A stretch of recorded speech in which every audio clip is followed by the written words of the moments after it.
Hai anak-anak semuanya, Bapak Ibu Guru dan karyawan SD Putra Nirmala. Bertemu kembali di Renungan Harian tanggal 3 Mei 2021. Apa kabar semuanya? Semoga semuanya dalam keadaan sehat dan selalu bahagia.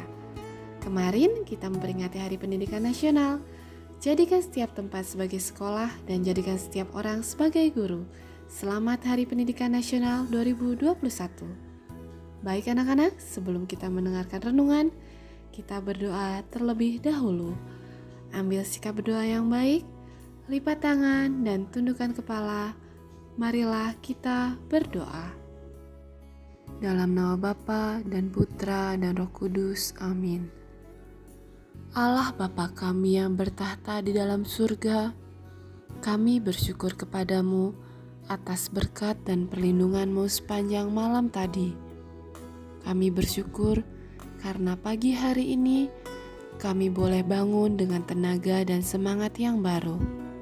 Kami juga mau bersyukur untuk nafas kehidupan yang Kau berikan sehingga kami boleh merasakan hari yang baru. Berkatilah keluarga kami dan semua orang yang akan kami jumpai hari ini. Berikanlah kami keberanian untuk hidup berbagi kasih dengan sesama kami. Berkatilah juga segenap tugas-tugas dan pekerjaan kami sepanjang hari ini, supaya kami menjadi persembahan hidup bagi-Mu. Terlebih untuk kakak kami kelas 6 yang hari ini sedang melaksanakan ujian sekolah hari pertama. Kiranya Engkau memberkati mereka supaya mereka dapat mengerjakan soal ujian dengan baik dan benar. Bapa, kami serahkan doa ini hanya ke dalam tangan-Mu. Bacaan Injil diambil dari Yohanes 14 ayat 6-14. Kata Yesus kepadanya, "Akulah jalan dan kebenaran dan hidup. Tidak ada seorang pun yang datang kepada Bapa kalau tidak melalui Aku. Sekiranya kamu mengenal Aku, pasti kamu juga mengenal Bapa-Ku. Sekarang ini kamu mengenal Dia dan kamu telah melihat Dia." Kata Filipus kepadanya, "Tuhan, tunjukkanlah Bapa itu kepada kami. Itu sudah cukup bagi kami." Kata Yesus kepadanya, "Telah sekian lama aku bersama-sama kamu, Filipus, namun engkau tidak mengenal Aku? Barang siapa telah melihat Aku, ia telah melihat Bapa. Bagaimana engkau berkata, 'Tunjukkanlah Bapa itu kepada kami'? Tidak percayakah engkau bahwa Aku di dalam Bapa dan Bapa di dalam Aku?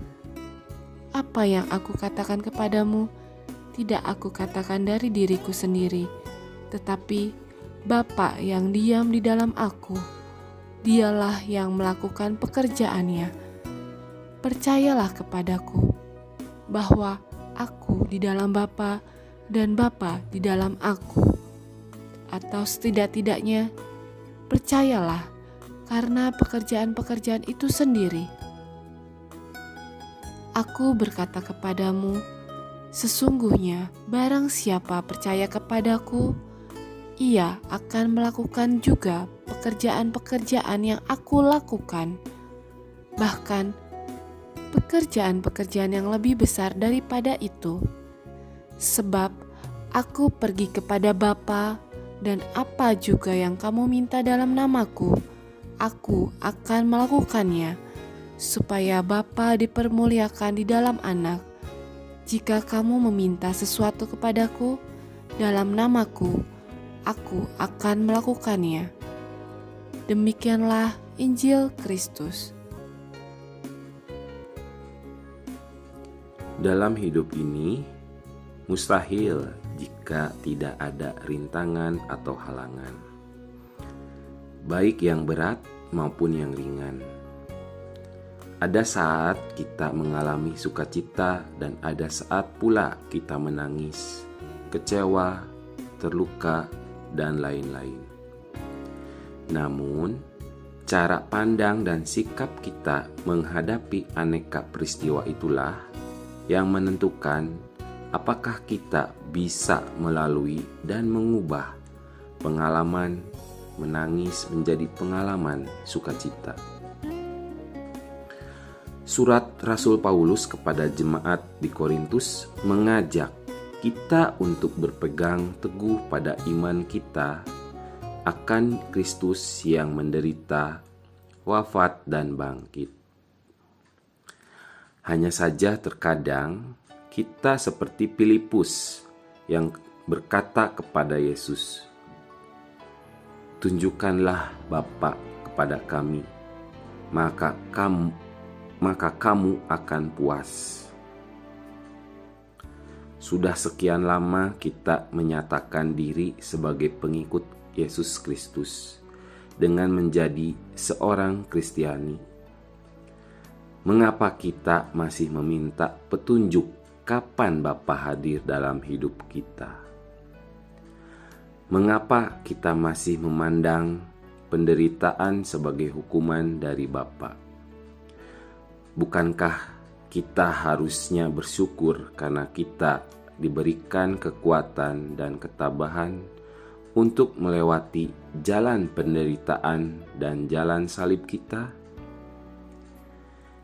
Jika kita berpegang teguh pada iman kita, maka kita mampu mengatasi tantangan, kekecewaan, penderitaan, dan luka-luka di sepanjang jalan hidup kita.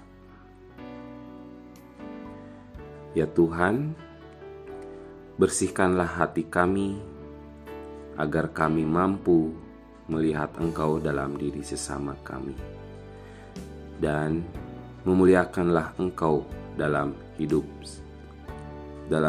kami. Amin. Demi nama Bapa dan Putra dan Roh Kudus. Amin. Anak-anak, Mama, Papa, dan Bapak Ibu guru sekalian yang terkasih, demikian renungan untuk hari ini. Sampai jumpa di renungan berikutnya. Selamat melanjutkan aktivitas berikutnya. Semoga dalam keadaan sehat semuanya. Terima kasih. Tuhan memberkati.